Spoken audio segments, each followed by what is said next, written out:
नमस्कार दोस्तों, आप सभी लोगों का स्टडी आई एकेडमी में स्वागत है। आप सभी विद्यार्थियों के लिए बहुत ही महत्वपूर्ण क्लास लेके आया हूँ। दोस्तों, फोर्थ ग्रेड के लिए बहुत दिनों से क्लास नहीं आ रही थी। आज बहुत दिनों में क्लास आई है, तो आप सभी विद्यार्थियों से मेरा निवेदन है कि क्लास को अधिक से अधिक शेयर करें, ताकि सभी विद्यार्थियों तक ये शानदार क्लास जो आपके पेपर में हूबहू छपने वाली है आएगी दोस्तों। इसलिए आप लोगों से अंत में मैं निवेदन करना चाहूंगा कि क्लास को अधिक से अधिक शेयर करें। यदि आप क्लास को अधिक से अधिक शेयर करोगे तो मैं रोजाना क्लास लाऊंगा और आपके लिए मैराथन क्लास भी लाने की कोशिश करूंगा, जहां से आपके हूबहू प्रश्न आने वाले हैं आपके पेपर में।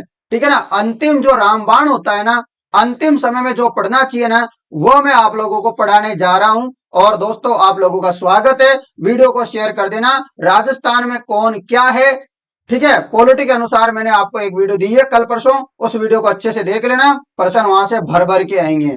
चलो दोस्तों, क्लास को शुरू करते हैं। आप लोगों के लिए ये रहे महत्वपूर्ण प्रश्न। दोस्तों, प्रश्न है आपके लिए यहाँ पर सबसे पहला, निम्नलिखित में से कौन सा जो है प्राचीन स्थल उत्खनन करता सुमेलित नहीं है। तो इनमें से सुमेलित नहीं है, वो आपको बताना है। तो दोस्तों, मैं पहले ही बता दूं, ये प्रश्न गलत है।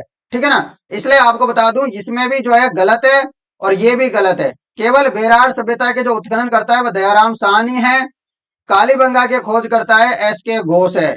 ये बात आपको याद रखनी है। ये दोनों सही है और दो गलत है। नीचे बागोर के और आहड़ वाले गलत दे रखे हैं। ठीक है ना। आहड़ के उत्खनन करता कौन है? अक्षय कीर्ति व्यास है।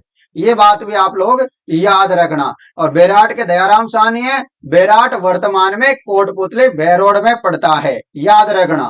कालीबंगा कहां पे है? हनुमानगढ़ में, घग्गर नदी के किनारे। ठीक है ना। इतनी बात याद रख लोगे तो आपका काम बन जाएगा, आपका पेपर यहीं से बनेगा। लो प्रश्न, राजस्थान में सुरक्षित रक्षित वनों का प्रतिशत है। तो राजस्थान में सुरक्षित और रक्षित वन है, इसका लगभग प्रतिशत कितना है? एग्जैक्ट आपको बताना है लगभग कितना है। आप बता दो। लगभग 56% के आसपास है। ज्यादा याद मत रखना, इतना याद रखना सबसे ज्यादा कौन सा है, ये भी क्वेश्चन आता है बहुत बार। तो सुरक्षित रक्षित होगा 56.43% के आसपास है, मतलब। ठीक है ना। आप तो 56% याद रखना लगभग। आगे देखो, अगला प्रश्न आपके लिए ये रहा, निम्नलिखित में से कौन सी स्थलाकृति अरावली श्रृंखला में अवस्थित नहीं है? अरावली श्रृंखला में अवस्थित नहीं है, आप लोगों को बताना है। मजे शानदार, मजा आ रहा है, बिल्कुल बता रहा हूं दोस्तों। आप लोगों को सिलेक्शन चाहिए ना, तो ये अंतिम है आपके लिए। अंतिम जो है मैं बाहर पढ़ा रहा हूं आपको, इससे पहले बहुत सारा पढ़ा दिया है। आप लोगों को अब जबरदस्त तैयारी करवाने वाला हूं। ठीक है ना। शेयर कर देना, और आप शेयर नहीं करोगे तो मैं राजस्थान पुलिस वालों को पढ़ाने लग जाऊंगा। कौन सी स्थलाकृति अरावली श्रृंखला में अवस्थित नहीं है? अरावली में कौन सी नहीं है बताओ। आपको पता है मुकुंदरा की है क्या? बोराट का पठार तो है, लसाड़िया वाला भी है, गिरवा वाला भी है, मुकुंदरा का नहीं है दोस्तों। ये तो हाड़ौती के पठार में है, मुकुंदरा की पहाड़ियां तो इसमें नहीं है, याद रखना। नहीं है ना भाई? हाँ, तो याद रखना, मुकुंदरा की पहाड़ियां हाड़ौती के पठार में है, ना कि अरावली की श्रृंखला में। लो अगला प्रश्न, निम्नलिखित में से कौन सा, इधर दे रखा है पर्यटन स्थल, एक साइड में दे रखा है जिला, जो सुमेलित नहीं है वो आपको बताना है। बताओ जो सुमेलित नहीं है। देखो, आपको कुछ पता है कि नहीं है? एक चीज तो पता होगी, पांडुपोल। आपको पता है पांडुपोल जो है सरिस्का के जंगलों में है, बिल्कुल। पांडुपोल कहां पे है? अलवर में है। ये बात तो आपको अच्छे से पता है। सर, आपको पता होगा कि फूल सागर महल, जेत सागर, ये कहां पे है? बूंदी में। फूल सागर हो गया, जेत सागर हो गया, कहां पे है? बूंदी में है। चंद्रमहल कहां है? जयपुर में है। चंद्रमहल कहां है? जयपुर में। पांडुपुल कहां है? अलवर में है। फूल सागर, जेत सागर कहां है? बूंदी में। बहुत बार पेपर में प्रश्न आता है। किराड़ू के मंदिर आपको पता है झालावाड़ में नहीं है, किराड़ू के मंदिर बाड़मेर में है। बता दूं कहां पे है? बाड़मेर में है। किराड़ू के मंदिर कहां है? बाड़मेर में। इनको बोलते हैं राजस्थान के खजुराहो। क्या कहा जाता है किराड़ू के मंदिरों को? राजस्थान के खजुराहो कहा जाता है। बात याद रख लोगे ना इतनी? मैं बता रहा हूं सिलेक्शन चाहिए तो आपको मैं बता रहा हूं, वैसे तैयारी करोगे तो आपको कोई भी जो है रोक नहीं सकता। अपनी पुरानी वीडियो जो भी है ना, उनको अच्छे से पढ़ के जाना, है ना। पढ़ रहे हो आप लोग पुरानी वीडियो को? पुरानी वीडियो को पढ़ रहे हो तो आपका सिलेक्शन हो जाएगा। थोड़ा सा जूम कर देता हूं मैं, ताकि आपको और भी जो है आनंद आ जाए। हो गया जूम?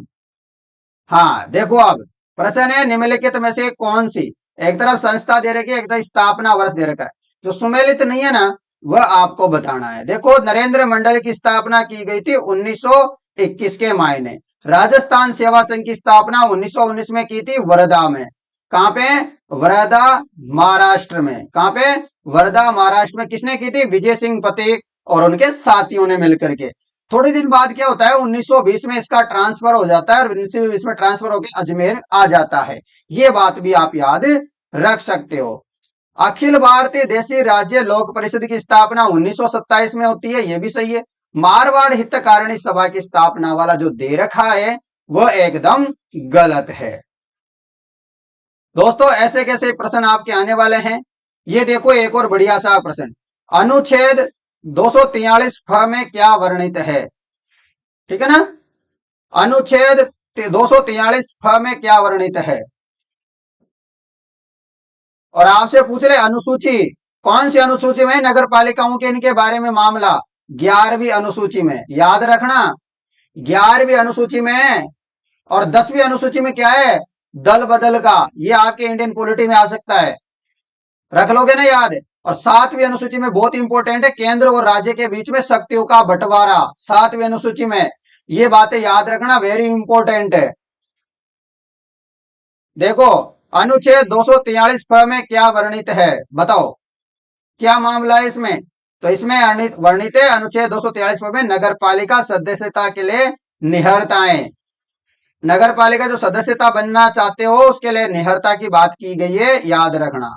अगला प्रश्न, निम्नलिखित में से किस दुर्ग को राजस्थान का वेल्लोर कहते हैं? राजस्थान का वेल्लोर किस दुर्ग को कहा जाता है मित्रों? वेरी इंपॉर्टेंट, 40% अपन करने वाले हैं, ठीक है ना? बहुत इंपॉर्टेंट होंगे प्रश्न। तो आपको बताया राजस्थान का जो वेल्लोर कहते हैं हम भैंसरोडगढ़ का किला चित्तौड़गढ़ को, भैंसरोडगढ़ का किला जो चित्तौड़गढ़ में है ना, इसको बोलते हैं भैंसरोडगढ़ चित्तौड़गढ़ को राजस्थान का वेल्लोर। और दोस्तों, जब कर्नल जेम्स टोड था उसने कहा था कि यदि मुझे कोई जागीर पेश की जाए राजस्थान में तो मैं चाहूंगा कि मुझे भैंसरोडगढ़ का किला दे दिया जाए। ये बात भी याद रखना, इंपॉर्टेंट है। दूसरी बात याद रखना, भैंसरोडगढ़ का किला जल दुर्ग की श्रेणी में आता है, याद रखना। रख लोगे ना? बिल्कुल। चलो अगले प्रश्न में चले। ये प्रश्न आपके काम का नहीं है, इसे आप छोड़ दो क्योंकि अब जो है डाटा बदल गया है। लो अगला प्रश्न, ये रहा भाई प्यारा सा प्रश्न आपके लिए। आपके स्क्रीन पर देखो, प्रश्न है जयपुर, दौसा, अजमेर राजस्थान में किस कृषि जलवायु प्रदेश में सम्मिलित है? बताओ, जयपुर, दौसा, अजमेर राजस्थान के किस कृषि जलवायु प्रदेश में सम्मिलित है? चलो जवाब दोगे अर्ध शुष्क पूर्वी मैदान। क्या होगा? अर्ध शुष्क पूर्वी मैदान होगा इसका आंसर। अगला बहुत ही बढ़िया प्रश्न है, यहां से प्रश्न आ सकता है, मैं पहले बता रहा हूं। 74वां संविधान संशोधन अधिनियम कब अस्तित्व में आया? ये इंडियन पॉलिटी में अच्छे से प्रश्न आएंगे, मैं बता रहा हूं आपके लिए। यहां से आपको पता है Rajasthan GK, Indian GK, Indian GK में क्या आएगा? पॉलिटी, और पॉलिटी में ये पार्ट इंपॉर्टेंट है। तो 74वां संविधान संशोधन अधिनियम कब अस्तित्व में आया? बताओ, जो अमेंडमेंट था 74 वो कब आया था अस्तित्व में? तो 1 जून 1993 में आया। कब आया? 1 जून 1993 में, याद रखना। अगला प्रश्न आपके लिए, लो भाई, बूंदी की कजली तीज का त्योहार मनाया जाता है। बूंदी की जो कजली तीज होती है, कजली तीज का त्योहार मनाया जाता है, जरा बताना। आपको पता होगा बूंदी की कजली तीज बोलो या बड़ी तीज बोलो, बूढ़ी तीज बोलो, ठीक है ना? ये बूंदी की तीज के बारे में बातें चलती है।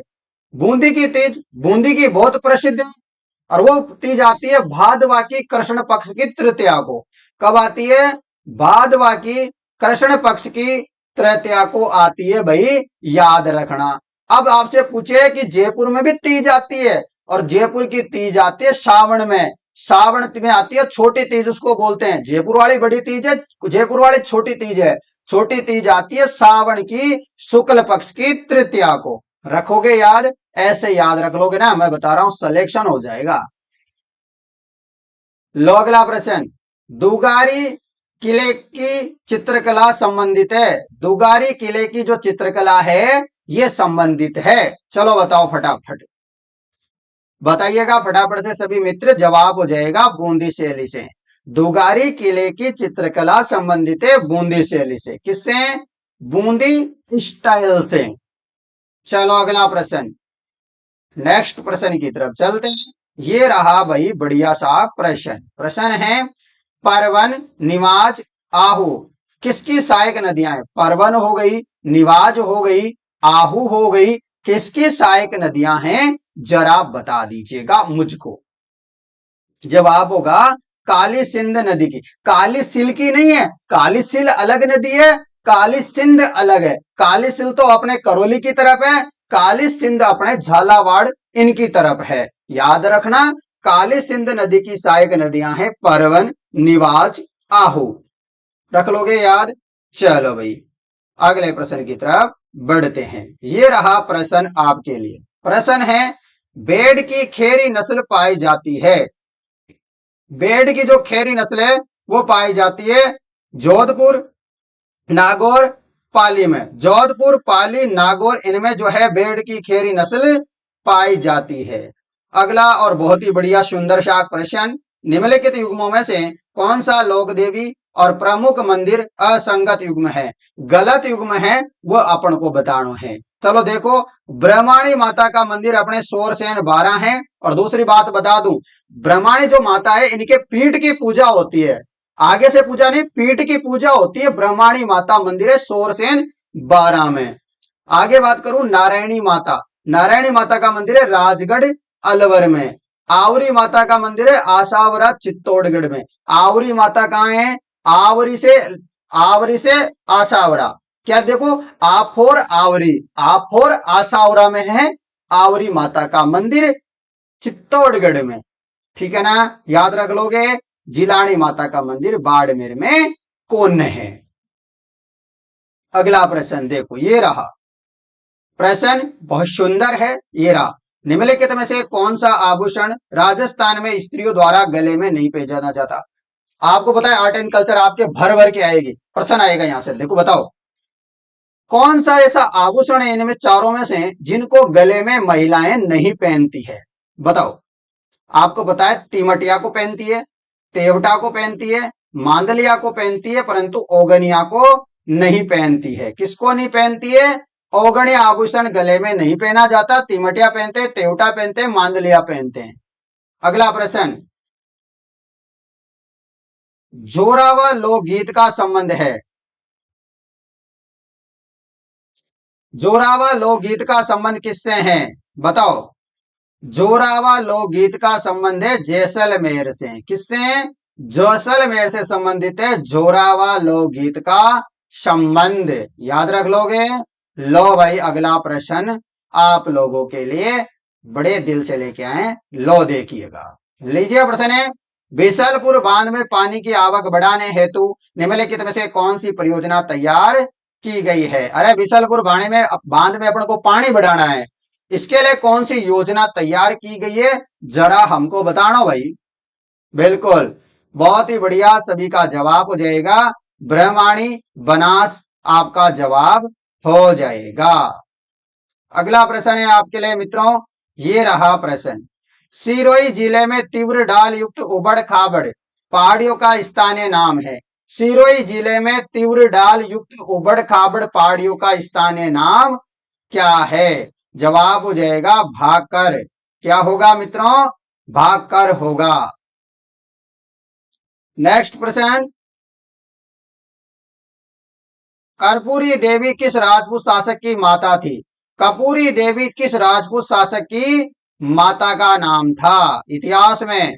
तो कर्पूरी देवी दोस्तों पृथ्वीराज चौहान तृतीय के माता का नाम था कर्पूरी देवी। ठीक है ना, क्या नाम था? कपूरी देवी नाम था पृथ्वीराज चौहान तृतीय की माता जी का नाम। और एक और प्रश्न आता है, पृथ्वीराज चौहान तृतीय का पुत्र का नाम क्या है? गोविंदराज चौहान। और गोविंदराज चौहान वो वही गोविंदराज चौहान है दोस्तों जिन्होंने रणथंभौर में जाके चौहान वंश की नींव रखी थी। याद रखना, बहुत बार प्रश्न आता है, ठीक है ना। हाँ चलो, ये रहा प्रश्न। ये स्क्रीन ऐसे कैसे हो रही है?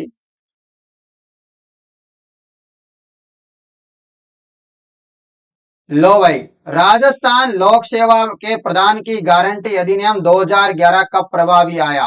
दोस्तों बहुत बार प्रश्न आता है कि राजस्थान लोक सेवा के गारंटी प्रदान करने का अधिनियम 2011 पॉलिटी का बढ़िया शानदार प्रश्न कब अस्तित्व में आया था? 14 नवंबर 2011 में अस्तित्व में आया है।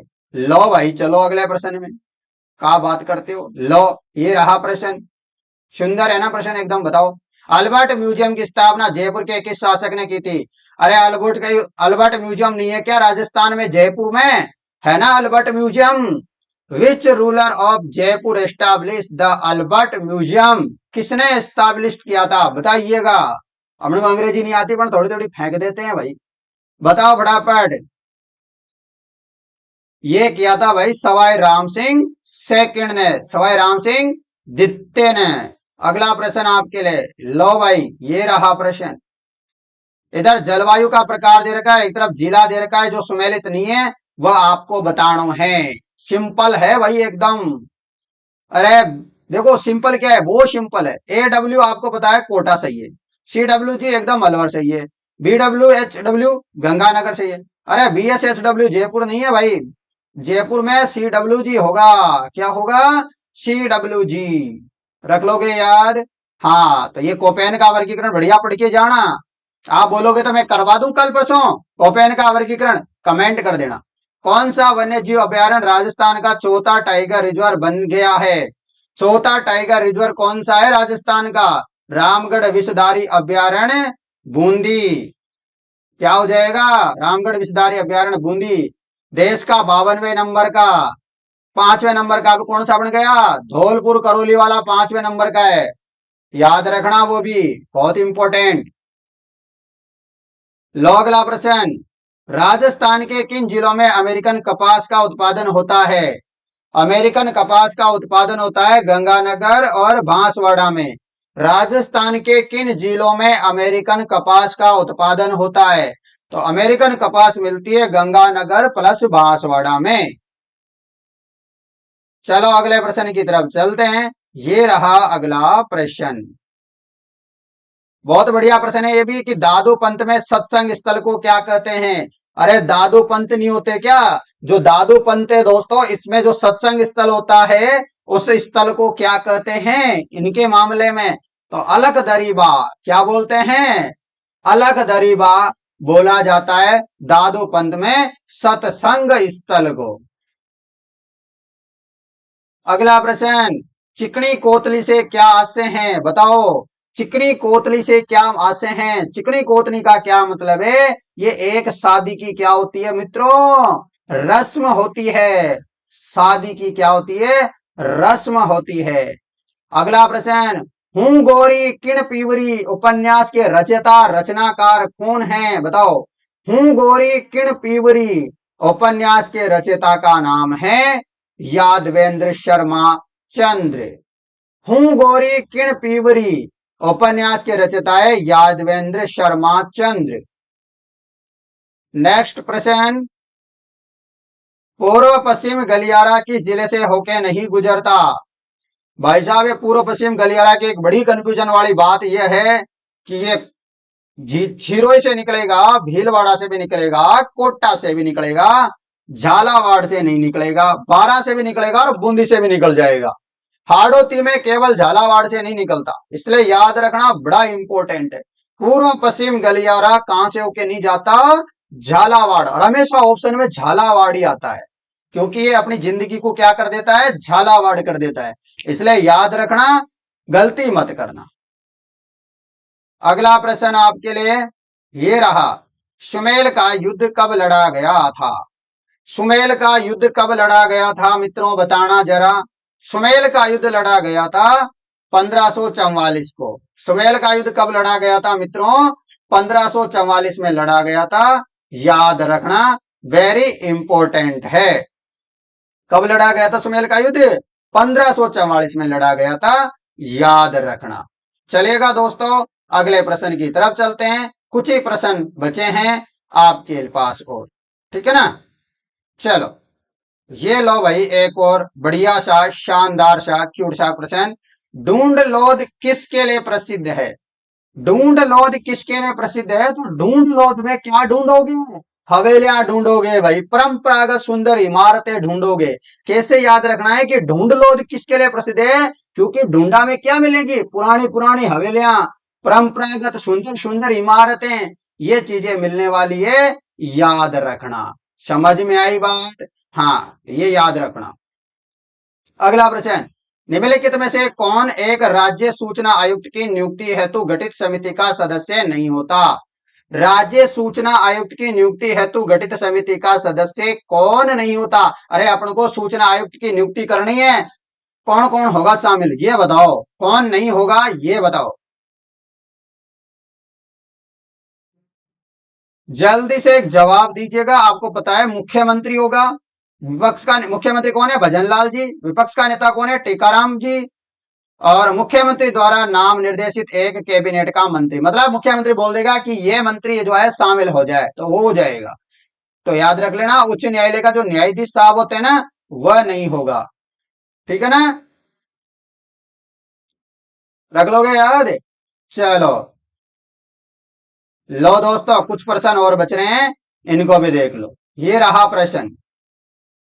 चंदेरिया सीसा जस्ता स्मेल्टर प्लांट स्थित है। चंदेरिया सीसा जस्ता स्मेल्टर प्लांट कहां पे है? चित्तौड़गढ़ में। च से चंदेरिया, च से चित्तौड़गढ़। कैसे याद रखोगे? चंदेरिया में मिलता है सीसा जस्ता, सीसा जस्ता को बोलते हैं लेड पीबी, ठीक है ना। और च से चंदेरिया, च से चित्तौड़गढ़, याद रख लेना। रख लोगे ना? उदयपुर मत लगाना, चित्तौड़ लगाना। अगला प्रश्न, गिरियसन ने किस बोली को भीली बोली की संज्ञा दी? अरे गिरियसन साहब थे, उन्होंने कहा कि यहाँ भीली भील रहते हैं, तो मैं कह देता हूं कि ये तो भीली बोली है, क्योंकि भील आदमी बोलते हैं। तो भीली बोली किसको बोलते हैं? डूंगरपुर बांसवाड़ा में बोली जाती है, उस बोली को भीली बोली की संज्ञा दिया था गिरियसन साहब ने। तो वागड़ी बोली को बोलते हैं भीली बोली, क्योंकि भीलों के द्वारा ज्यादा बोली जाती है, इसीलिए। अगला प्रश्न, सुधा प्रबंध किसने लिखी? अच्छा प्रश्न है ये भी। सुधा प्रबंध किसके द्वारा लिखी गई? महाराणा कुंभाजी के द्वारा लिखी गई थी सुधा प्रबंध। अगला प्रश्न आपके लिए बढ़िया सा प्रश्न ये भी लो। दुविधा कहानी जिस फिल्म पर बनाई गई? दुविधा कहानी जिस फिल्म पर बनाई गई, फिल्म बनाई गई, किसके लिखी थी? दुविधा कहानी जिस पर फिल्म भी बनाई गई, दुविधा जो कहानी थी किसने लिखी थी? ये लिखी थी विजय दान देता ने। किसने? विजय दान देता ने। अगला प्रश्न, अढ़ाई दिन का झोपड़ा मूलतः क्या था? आपको पता होगा, अजमेर में आप ख्वाजा मुद्दीन चिश्ती की दरगाह के पीछे जाओगे, वहां अढ़ाई दिन का झोपड़ा देखने को मिलेगा। उससे थोड़ा ऊपर जाओगे तो तारागढ़ देखने को मिलेगा।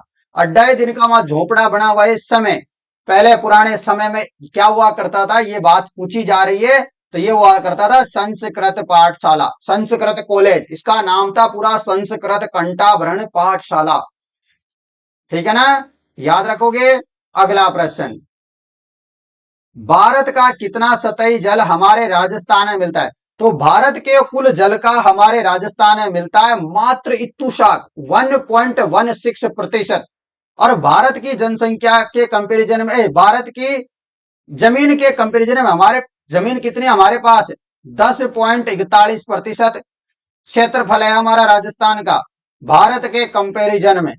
और यह कभी कभी आ जाता है 1/10 भाग है हमारे पास भारत के कंपैरिजन में। तो दोस्तों, ये प्रश्न जितने भी थे 40 प्रश्न थे, परंतु मैंने व्याख्या की तो इस हिसाब से बहुत सारे प्रश्न मैंने आपको करवा दिए हैं। दोस्तों, खुद आप लोग आप कमेंट करके बताओ, आज क्लास में आनंद आया या नहीं आया? आनंद आया है, मेरी आप लोगों से एक विनती है, आप कंजूसी नहीं करोगे, क्लास को शेयर करोगे। अंतिम समय में मैं ऐसा पढ़ा दूंगा कि आपको एकदम जो है कील ठोक देंगे अंत में कि आपके प्रश्न यहीं से आएंगे। इसलिए क्लास को अधिक से अधिक शेयर करें। बहुत दिनों में आज वैसे मैंने क्लास ली है, थोड़ा सा तो प्यार मेरे प्रति दिखाओ भी सही, जल्दी से फटाफट शेयर करो। धन्यवाद मित्रों।